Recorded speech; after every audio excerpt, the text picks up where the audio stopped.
everybody, Josh Sigurdsson, a World Alternative Media here, and of course we're joined by author and economic analyst here at WAM, John Sneisen. And something that we've been talking about a lot is Australia's slow march, kind of quick these days, into a cashless society. That's a centrally planned cashless society, of course. And as this West Australian article says, cash purchase of more than 10,000 Australian dollars to be banned to stop organized crime.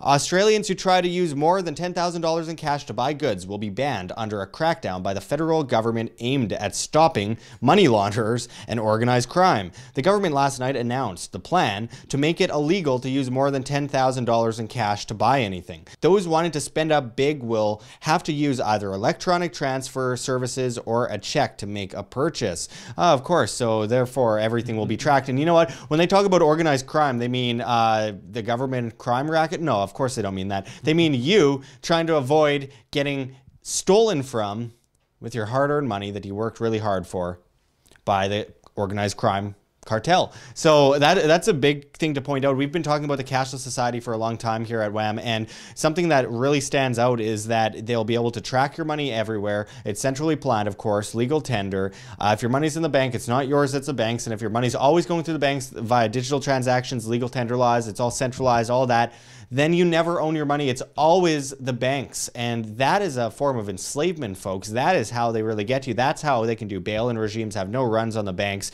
basically say, sorry, and it's gone. That is a huge problem. John, what do you think about this? Well, I'm going to show some stats from the Royal Bank of Australia, the central bank over there. And what is interesting is, of course, they have a very high centralization of high denomination notes that they have issued into circulation.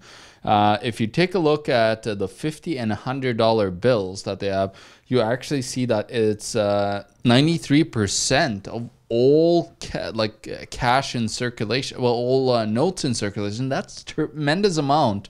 That they could just suddenly say, like, oh yeah, and they talked about it. Remember, we were talking about how they're going to ban the 50 and 100. Yeah. Well, if they do that, they'll ban 93% of all cash in existence. It would be a huge attack on anybody's, freedom to transact freely without getting tracked everywhere they go. Now, of course, they've been continuing to issue currency throughout the years and notes. So it's not been on the slow side. Actually, it was a record year, 2016-17. We don't have the current numbers that's going to come out for this year, but they actually issued $346 million of new notes into circulation.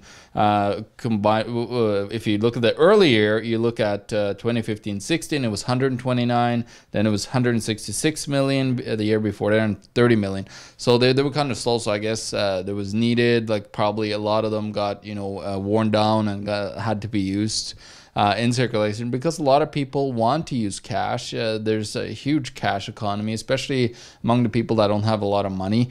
And on the free market, some might call it a black market, but I'd say it's the only thing that's free anymore because people have been driven underground due to crazy amounts of prohibition. Well, yeah, and if you look at some of these countries that have the highest black market, free market, as Josh said, they are the highest tax countries. Like Norway is up there, a whole bunch of other of the Scandinavian countries. And of course, it is because people don't want to pay, taxes. Looking at my dad, for example, in Norway, he pays 51% taxes on his income. That's the government taking more money than he gets to keep. That's insane. Or in Canada, it's to, pay off the interest on the debt when they create fiat out of nothing. So, it's important to also mention that this is out of desperation in a lot of ways, because we've seen over the years, as they're trying to push interest rates up to stop them from going negative, which they will inevitably be. They try to push forward a cashless system because it makes them more secure and us less secure, and us more of a debt slave. So we've seen similar things in India, where they banned black markets, gave homeless people bank accounts as a term of good. They're trying to be nice to the homeless people. Meanwhile, now they're all traceable, and now they're all taxable, and now they're all able to be basically stolen from much more easily. But then we also see similar things. Well, first of all, I should mention the Aadhaar system with retina scans and all that kind of stuff in India. But we also see China. We also see Sweden. There's so many other examples in the world. Canada is getting there. The United States is getting there. Yeah, actually, I highly suggest you look at a Steemit article that I just recently wrote that talks about this. And what I go through there, actually, I found that Norway and Sweden was the countries that have attacked cash the most in the world. I couldn't find, of course, anything on China, which is interesting. Very interesting over there, Well, of course. And then India was India. They had just issued a whole bunch of they still had their 200 rupee notes. No, 2,000 rupee notes, and then they still had others. So they kind of like epically failed on trying to ban cash in India. Yeah, and let's not forget in Australia about those facial recognition passports we've been talking about for about 2 years. Of course, they're not forced yet, but it's basically people are being shifted slowly over towards the facial recognition passports, and that's a huge issue as well. I mean, it's getting to a point where people are paying to get on public trains in Sweden with chips in their hands. That's a real thing. We've reported on it. People are doing it as a hobby, as the transhumanists and stuff, putting chips in their hand to pay for things.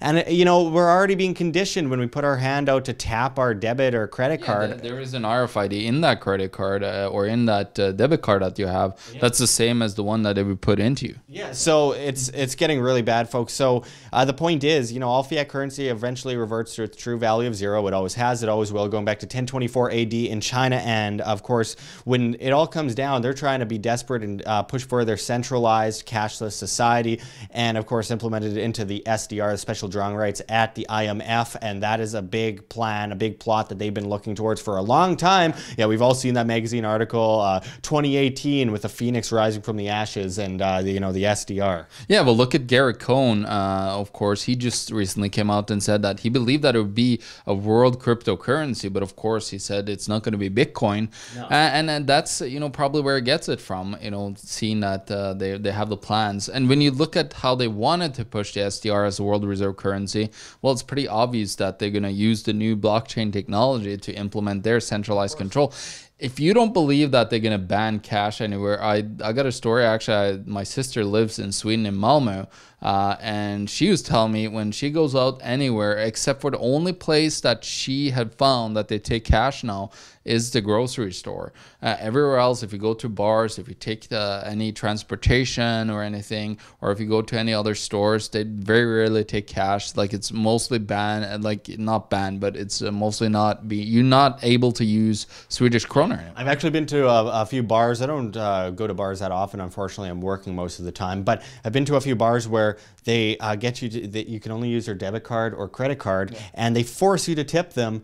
And if you're buying like one beer and you tip them, then you buy another beer and you tip them, you have to tip them every time. They're just pouring it into a glass. Like, I'm all good with tipping bartenders and everything, but like every single time, it's like, oh man, this is really annoying. And airports too are getting so crazy where, I mean, just think of the logic of this. So they say it's unsecure to keep cash in an airport, you know, the most secure places in the world. And on top of that, you have to go to Wells Fargo ATM or something like that, take out cash, then go upstairs. This is Las Vegas, for example, put money into the Visa prepaid thing. Cash, they don't take debit at the Visa prepaid thing. You put the cash in there, which they have to collect, by the way, Brinks and all these other companies, and then it spits out a credit card after your feed for the ATM and then your feed again for the credit card machine. It's just so ridiculous. It's getting so insane. Convenience, I think not. Of course, that is always the kind of sheepskin that they carry to, you know, bring in this kind of complex. And also try to go to your bank and try to get out any cash. Like I did, of course, another article that I did on... Insolvent. Yeah, banks are insolvent. I did that on all the biggest banks in the world, but I also did it on the Canadian banks. That's how I started. And I found, you know, that there's not very much cash versus their actual deposits. Now, of course, the banks would come out and claim and say that I was a fraud, saying that, you know, we can just easily transfer our short-term treasuries over. And then I said, well, listen, you know, what if you come to a currency and debt crisis? Those treasuries that you hold in your local currency, if it's the Canadian bonds, the US Treasury, whatever it is, that's not going to be worth very much if you look at history. And then, of course, they never get back to you and try to rebut that, because they'd probably be like, oh, maybe I should take a look at monetary history and understand how my bank works. You know, actually, I was talking to a guy at a bank today, just before we did these videos, and he started saying, yeah, Bitcoin's looking great. I'm really looking forward to the rest of the year. I'm sure it's going to go up and everything. And he totally knew what was going on with fiat and everything, because I mentioned, like, I want to get rid of this paper. Anyway, I haven't actually had a chance to tell him about that yet. But it's really crazy, though, because, you know, you're thinking about cryptocurrency, Bitcoin and stuff. There's no benefit for the global establishment, for the government or the banking system to power the world reserve currency on decentralized cryptocurrency. It doesn't make sense. So again, people keep mixing up cryptocurrency, blockchain, digital currency, and Bitcoin. They're not all synonymous. They have relations to each other, but they're not synonymous. You can use blockchain when centralized to enslave humanity. You can use blockchain when decentralized to overthrow that which enslaves humanity. That is such an important point to make. So John, I wanted to send it to you, bottom line. Well, bottom line is I think the future that we're heading towards is probably somewhat cashless, because we're so highly technologically now that, you know, we are moving in that direction, and there's no doubt about it. And I believe that, of course, I'm working on my book, my new book, where I'm gonna end up, you know, is are we heading for a future of enslavement or a future of complete freedom? That's the two choices that we have, and that's, of course, the centralized now crypto blockchain that they are proposing, that they want to implement into their lives, into our lives. You know, to just withdraw, take our cash. Suddenly, it could be a bank crisis, like Simon Dixon said. You know, suddenly they would just let the banks go to waste, and then they'd be like, "Hey, come into the new system, and you'll get all your money, but it's going to be in cashless. You're not going to have any of that in your possession anymore." So that's a potential. But then, of course, we got the true decentralized blockchains out there. Now, of course, freedom. Yeah. Now, of course, there is issues with that they could, you know, depending on the processing power, they could centralize it.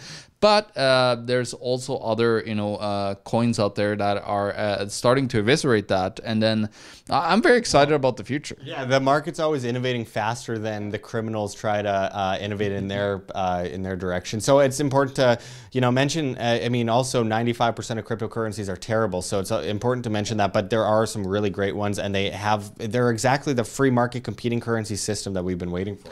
Banksters, we're coming for you. You're gonna lose big time. Or your Ponzi scheme is over. Yeah.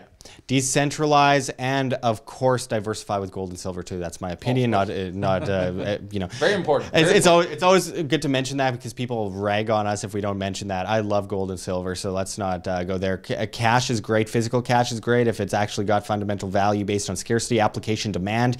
As the same goes for cryptocurrencies as well. So thanks for going into this with us, John. And until next time, this is Josh Sigurdsson and John Sneisen signing out from World Alternative Media. Find the truth, be the change. Like what you see here, WAM? Don't forget to check the links below. GoFundMe, Patreon. We can't do it without you. Any donation is very much appreciated, especially as we are so overwhelmingly demonetized and censored by YouTube, as the ADL comes in and flags all of our content as hate speech. Also, check our Bitcoin address in the description as well as on the screen for you to scan if you please. And also find us at steemit.com at Josh Sigurdsson, the future of social media, where you get paid in the upvote of your post in Steem, the cryptocurrency. And also find us at the Red Pill Expo, which we have a reference link for below in the description and the comments as well. Hosted by G. Edward Griffin. Amazing speakers coming out to speak this year. Don't miss it. It's in Spokane, Washington, June 21st to 23rd. We hope to see you there. But until next time, this is Josh Sigurdsson signing out from World Alternative Media.